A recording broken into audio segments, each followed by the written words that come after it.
ఆచంటలో కొలువైన పురాతన స్వయంభూ శివాలయమే శ్రీ ఆచంటేశ్వర స్వామి ఆలయంలో మహాశివరాత్రి శోభ సంతరించుకుంది.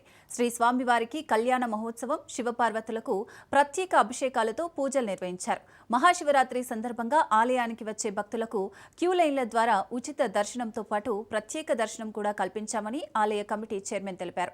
ఆలయానికి వచ్చే భక్తులు, వృద్ధులు, పిల్లలకు ఎటువంటి అసౌకర్యాలు కలగకుండా అన్ని ఏర్పాట్లు చేశామని, పాలు, ప్రసాదాలు కూడా పంచిపెట్టడం జరుగుతుందన్నారు.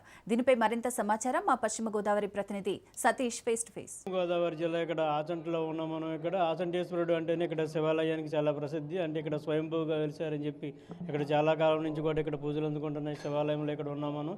అసలు ఈ శివాలయం యొక్క ప్రతిష్టత ఏంటి అనేది ఇక్కడ ప్రధాన ఎవరైతే ఆలయ అర్చకులు ఉన్నారో వాళ్ళు అడిగి తెలుసుకుందాం. చెప్పండి, ఆచంటేశ్వరుడిగా ఇక్కడ స్వయంభూగా వెలిసిన ఇక్కడ ఈ శివాలయం గురించి ఒక మీ అభిప్రాయం ఏ విధంగా చెప్పారు? పూర్వం ఈ గ్రామం పేరు మార్తాండపురం అండి. వడయనంబి అనే బ్రాహ్మడు కాశీయాత్రకే బయలుదేరి వెళ్తూ ఉండగా మార్గమధ్యలో కొంతకాలం ఈ గ్రామంలో నివాసం ఉండడం జరిగింది. ఆ నివాసం ఉండడం జరగడంతో ఈ యొక్క పరివారంలో పరాంగణంలో ఉన్నటువంటి మార్తాండేశ్వర స్వామి వారికి రోజు కూడా షట్కాలార్చన చేస్తూ ఉండేవాడు ఆ బ్రాహ్మడు.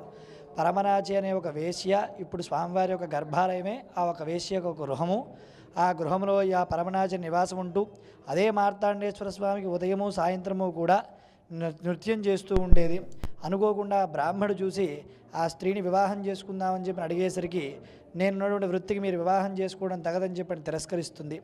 అలా కొంతకాలం గడిచిన తర్వాత మహాశివరాత్రి పర్వదినం రోజునాడు ఉదయం నుంచి సాయంత్రం వరకు కూడా బ్రాహ్మడు చేస్తున్నటువంటి పూజా కార్యక్రమాన్ని కూడా ఆ స్త్రీ చూసి చాలా ఆనందపడుతూ ఉంటుంది.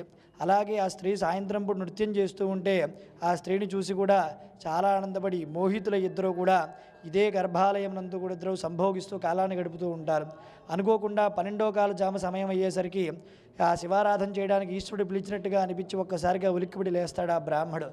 ఇక్కడి నుంచి అక్కడికి వెళ్ళి అర్చన చేసే లోపల క్షణిక కాల సమయం కాస్త దాటిపోతుందని చెప్పిన భావనతోటి ఏం చేయాలో అర్థం కాక గురువుగారు ఇచ్చినటువంటి శాలిగ్రామం కూడా కనపడకపోయేసరికి ఎలా ఆరాధన చేయాలా అని చెప్పి ఆలోచిస్తూ ఉండగా ఆ స్త్రీని నిద్రిస్తూ ఉంటే ఆ స్థనాన్ని చూసి దాన్నే లింగం కింద భావించి అర్చన చేసి మోక్షాన్ని పొందుతాడు.